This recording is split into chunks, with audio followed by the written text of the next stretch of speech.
Welcome to the UIAAA Connection podcast. The UIAAA would not be able to broadcast this podcast without the support of our business partners. Thank you to all of the gold and silver business partners of the UIAAA, BSN Sports, and our contact, Jeremy Macy. Final Forms, AMP, with contacts Julie Renner and Clay Burnett. Granite Canyon Wealth and our contact, Megan Palazzo. Jostens and our contact, Molly Shaheen. NCSA, Next College Student Athlete, and our contact, Paul Putnam. VNN Varsity News Network and our contact, Jason Jones. Thanks again to all of the gold and silver UIAAA business partners. Welcome to today's episode of the UIAAA Connection. I'm your host, Mark Hutch Hunter. Today's guest is Andee Bouwhuis, athletic administrator at Bingham High School, also a certified athletic administrator. Andee, how are you today? I'm doing well. How are you, Hutch? I'm good. Thanks for agreeing to be on here. Let's just jump right into it. As I mentioned, you are at Bingham High School in Utah, one of the more successful high schools athletically. But let's go back and spend a few minutes talking about where you grew up, where you participated in sports as a youngster before you got to Bingham. So tell us a little bit about yourself. Well, I grew up in Montana. I'm close to a military base. I grew up in a military family in Great Falls, Montana. I have one sibling, an older brother. He kind of got me started in the swimming world when I was 5 years old. Other than that, I'm really close to my family. Everybody's still back up in Montana, but that's about it. And so did you go to high school in Great Falls, or had you moved by then? I didn't move down here until after I graduated college. So I spent my entire youth growing up in Great Falls, participating at CM Russell High School back in the day. Yeah, and if memory serves me right, there's only the two high schools in Great Falls, correct? And then there's a Catholic school, but yeah, real small. And so in a town like Great Falls, was there a big youth program for young ladies to participate in? Yeah, I think across the board, my family kind of instilled in me that you tried everything for at least one season. If you didn't like it after one season, you didn't have to go back to it the next season, but you had to try everything. So from the time I was old enough to tumble at about a year and a half to 2 years old, I was involved in something year round for various sports and activities. And so if you had a favorite sport when you were younger, what would that have been? Definitely growing up, I probably was into the swimming world the most. And I think it was because of my brother swam and my dad was an official with the NFHS network. Fun from a very young age. Okay, and so where did you go to college? I went to the college at the University of North Dakota. I swam 4 years for them as a Fighting Sioux. And can we say that? Because I've heard they've had to change that. I can say Fighting Sioux because that's the only alumni I claim. Okay, excellent. Hawks anymore. That's not where I graduated from. So.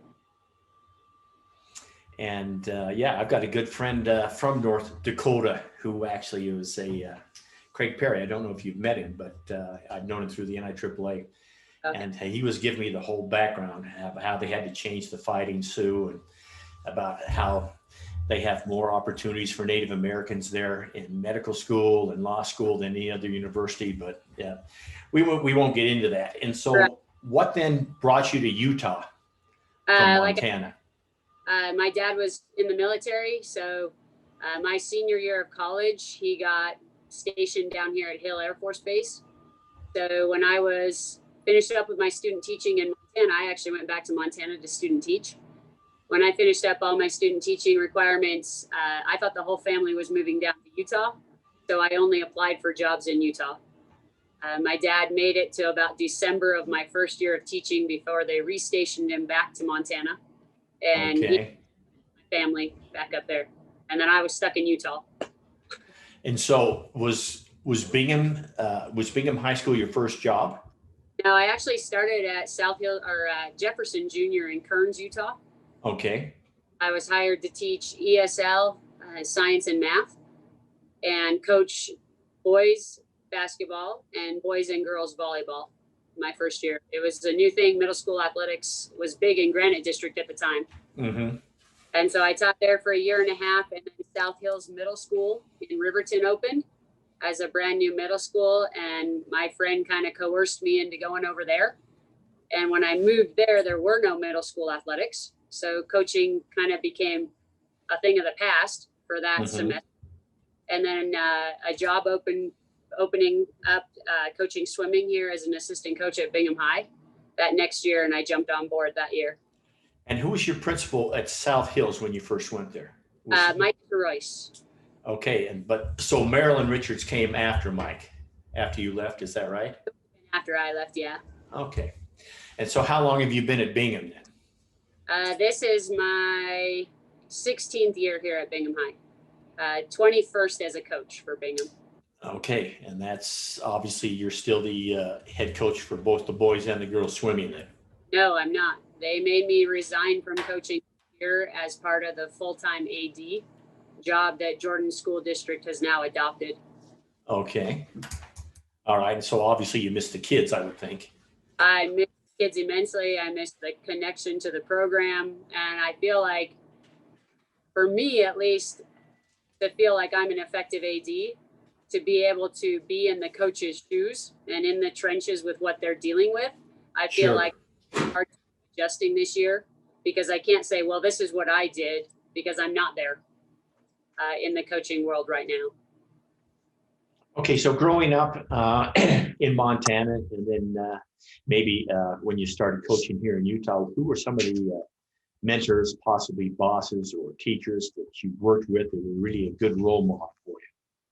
I think, growing up in small town Montana, most of our coaches were Air Force airmen, which we didn't really have consistency. We had a roll through when they were deployed, they were gone, and someone else would step in. And I didn't really see coaching as a profession. Then when I got to college, my college coach, I think, saw in me that I would be a good coach, and he mentored me. I still talk to him at least weekly, bounce ideas off of him. He's the one who kind of threw me in the trenches of coaching between my sophomore and junior year of college. He set me up with a team in Chester, Montana, population of about 150 total. A little small farm town that had a summer league swim program. And they put me up in a house and I coached their team for the 2 months of summer. And then I went back to college, did that for 2 consecutive summers. And I saw the connection that I could make with kids. And it actually drove me into the secondary ed realm for my degree in college. Before that, I was just going to do elementary education. I had no interest in teaching high school and coaching until I got kind of in that pool. And then it kind of drove me to get my secondary degree. And I saw my passion for coaching. Excellent. Let me ask you, since I have no clue, where exactly is Chester in relationship to, let's say, Great Falls, or is it out in eastern Montana by half? An hour, about 60 miles northeast of Great Falls. So it's right along the High Line, real close to the Canadian border up there. Okay, so northeast, not northwest, so quite a ways from Glacier Park. Oh yeah, quite a ways from Glacier. Okay, so you're at Bingham, you're coaching, you're happy, and obviously Brad Bevan, who's a legend in Utah, decides to leave Bingham as the AD after, my goodness, I think he was the AD there as long as I was the AD at Jordan. So what made you throw your hat into the ring to become the athlete? Because it's got to be tough replacing somebody like Brad. Yeah, so this is kind of the ironic thing is we were never, so it was Joey Sato and myself as co-ADs, and there was never an application. It was just you will be the next You will AD. be. Yeah, there was, you want to, or how do you feel about this? Or maybe you should put your application into the pool. It was, you will be the next ADs. This is what I'm grooming you for. Okay. And then Joey has obviously stayed with baseball and has since, so. Yeah. And still, I mentioned Joey because, and I may have mentioned this, but Joey and I were were classmates at the University of Utah around the same time. So that's, I know I think he's been at Bingham longer. My goodness, it's got to be over 40 years now. Yeah. I think he was at Bingham when I started at Jordan in 79. Yeah, he graduated from Bingham. So he hasn't been anywhere but Bingham High. So he is Mr. Bingham. He is. In fact, in your little things of questions you were going to ask me, it kind of asked about mentors, and the first two names were my college coach and Joey Sato. You know, my first introduction here at Bingham High School as even an assistant coach for swim was to go meet the legend Joey Sato. And I was shown the baseball display cases with all the trophies in it, and this you will do at Bingham High. Yeah, exactly. All right, so tell me this, you've been, well, obviously you were coaching and teaching when you first got the job with Joey. So how has the job of athletic administrator changed since you first got it at Bingham to where you are now? I think it's changed immensely. And I feel like that first year between Joey and I, it was just trying to keep our head above water. Neither of us knew what we didn't know. You know, and Brad had kind of stepped completely away from it. And so it wasn't even that we could reach out to Brad and ask for, hey, what did you do in this situation? It was just like, hey, you guys figure it out. And we had a new principal. So she didn't know what we were supposed to be doing either. And who was your new principal then? It was Jolene Jolly. Joe. Okay. That's when Joe first took over there. Okay. Yeah. So we kind of, I think it was the blind leading the blind for that first year or so until we kind of got settled in and we picked up our roles. So we split the fall semester sports, and then Joey took all winter sports because I was in season, and then I took all spring sports because he was in season. Sure. Well, let me ask you something you may or may not have known. I asked when you decided to get your CAA, was Joe supportive of that? And the reason I ask is I think Joe might have been either the first or the second female to get her CAA in Utah. And this was a long time ago. Okay. So Joe at that time wasn't my administrator when I decided to get my CAA. Okay. It was Chris Richards-Kong, and she was, I don't even know that I talked to her about it. I just said, I'm taking these classes. I need to know what I don't know. And so I just jumped in head first and started basically.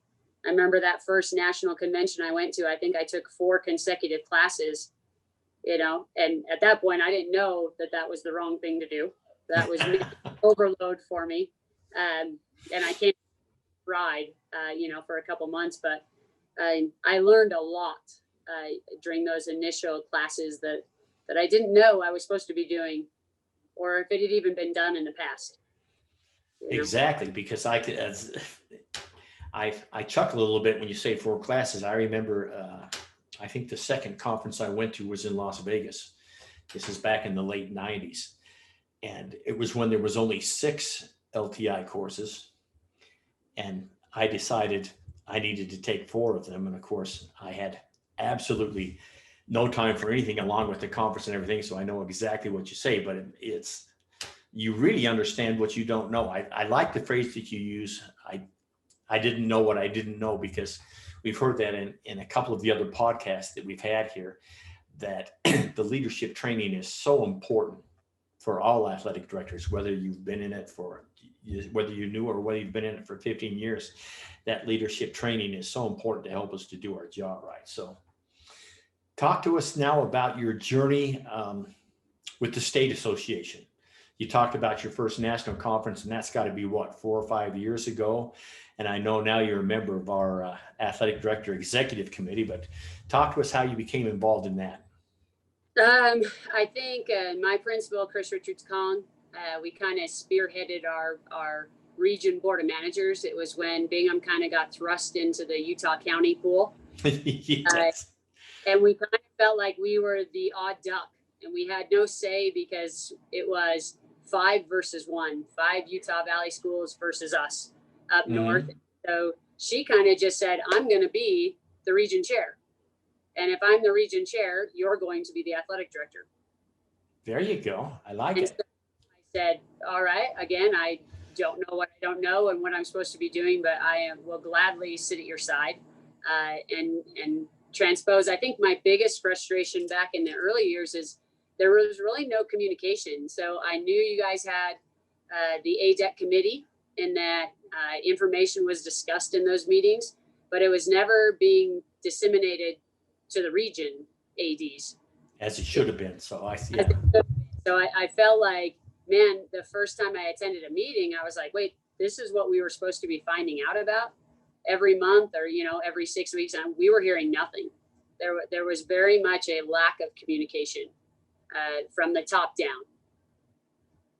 Yeah, and that's something that we've worked hard on, but that's obviously being a member of the ADEC is like being a member of a classroom or any other group.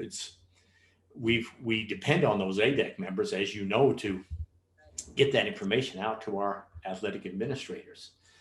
And so what are some of the ideas or best practices that you've started at Bingham that you might be able to share with our listeners here that may or may not help them depending on how big or how small their school is? Well, I think obviously this year has been a growing year for everybody across the board, but I can't stress enough the best practices of communication. I do a Monday morning email to our entire faculty and staff with athletic events for the week. It's something that takes me 10 minutes on a Sunday night to schedule a send for Monday morning that lists all the events that are going on with our athletic teams and kind of give them from the previous week.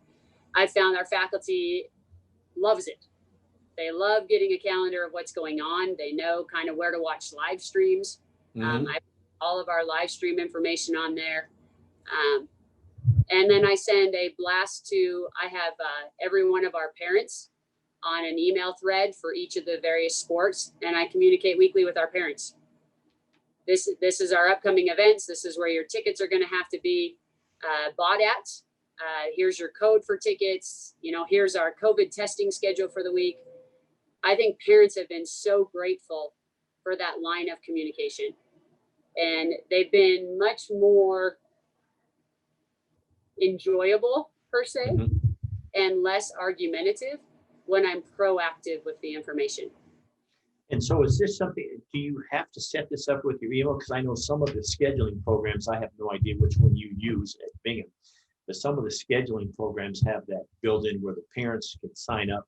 So you just can click by sports. Or is that how you communicate, or did you have to build something with your Microsoft? I actually request that every one of our head coaches creates a Google Sheet with all the contact information on it. And this helped us in the very beginning of this year with contact tracing. And that's why we originally went to it, is because I needed to take something off the coaches' plates. I mean, COVID was very time consuming for our fall sport coaches, trying to track it. And I needed to be able to help them out and help them through the season. And so I took over their communication with their parents. And when an athlete would test positive, the parents knew to come to me. And then I would communicate that information forward. But I just use Google Sheets. Every head coach knows they create a Google Doc that has parent contact information in it, as well as the players' email addresses and parent email addresses. And then I just build it into one big database. Our admin is grateful for it because then they can go and send an email if they need to specific sport parents. Oh, I'm sure that's something that I would have no idea how to take care of since I've been retired for the past 7 years. But I'm assuming, so are you then responsible for the weekly testing of COVID, or so you have to, you set up the test and then the medical people come in and do it, or how does that work? No, so I was asked to design a schedule that worked best for our athletes and coaches and practice schedules.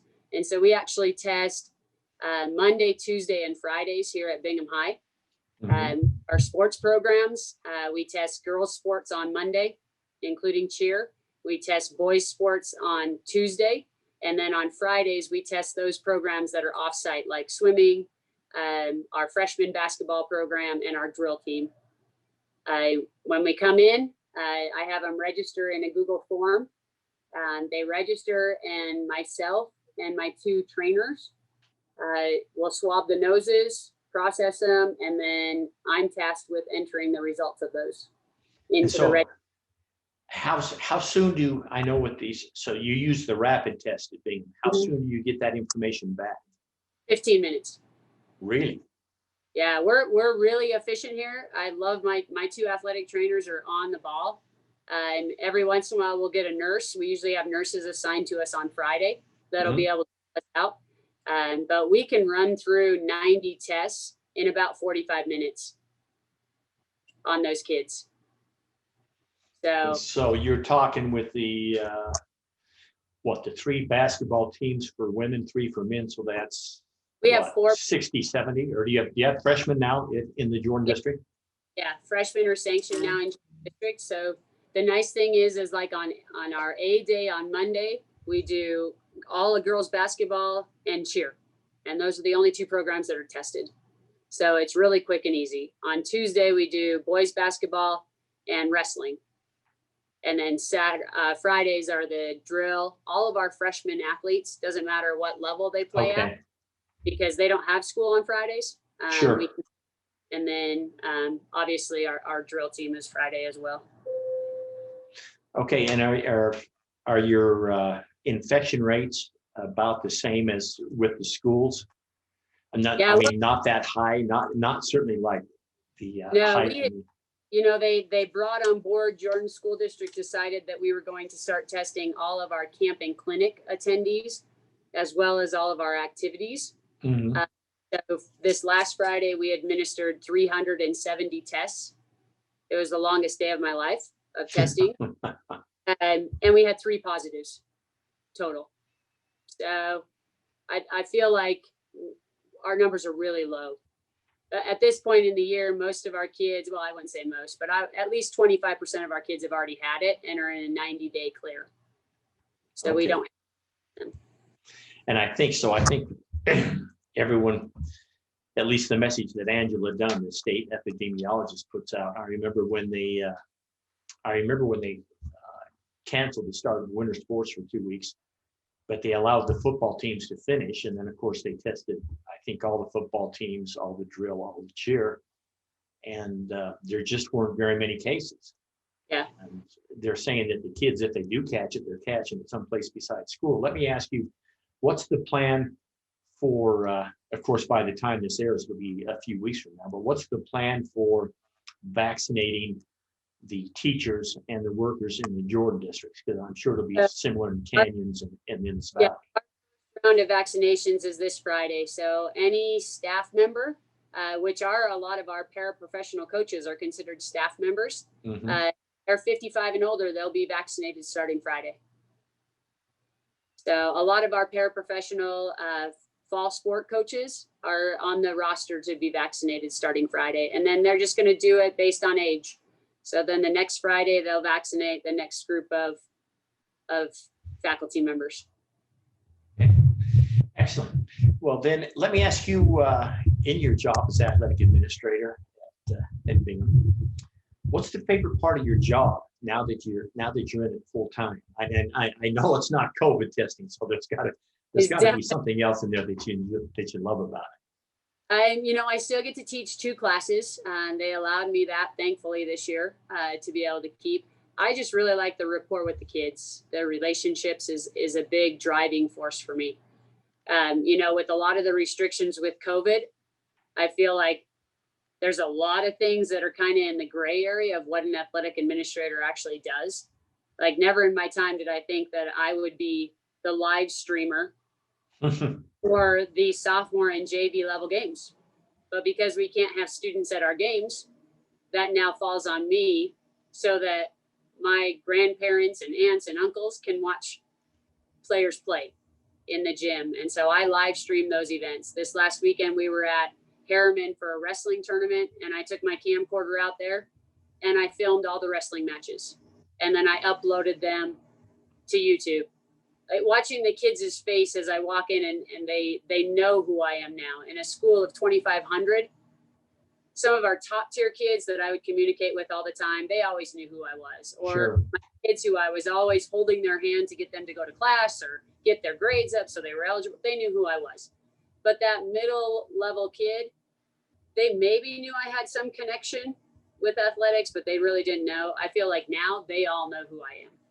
And I've tried to really make a personal connection with each and every one of those kids. Well, let me ask you this. You talked about the live streaming, and I think that's great, particularly some of those lower levels where grandma and grandpa or even the parents may not be able to get in to see. Do you have, I want to say this properly, I know that the Federation has put out, and some companies have put out a camera that you can mount in your gym. What's it called? It's called Pixelot. Yeah. Yeah, so, we own 2 Pixelot cameras, but the district blocks the website that the cameras need to operate through. Plus, the NFHS network charges a subscription fee. So, because our cameras are inoperational, I actually stream through our own YouTube channel, and anybody can log on to the YouTube channel and watch the live streams. I'm not claiming to be an expert streamer, and we've had our fair share of me falling asleep at the camera, and all of a sudden I'm like, oh wait, we're not even on that end anymore. Yeah, there you go. I'm yelling at an official for a bad call, and it's being broadcast to everybody watching the game. You know, I've had to reel myself. Speaking of YouTube, when this podcast gets broadcast in February, it'll be on Spotify, iTunes, Google Play. It'll also be on YouTube, so you'll be more than famous on YouTube. Yeah. Let's talk about.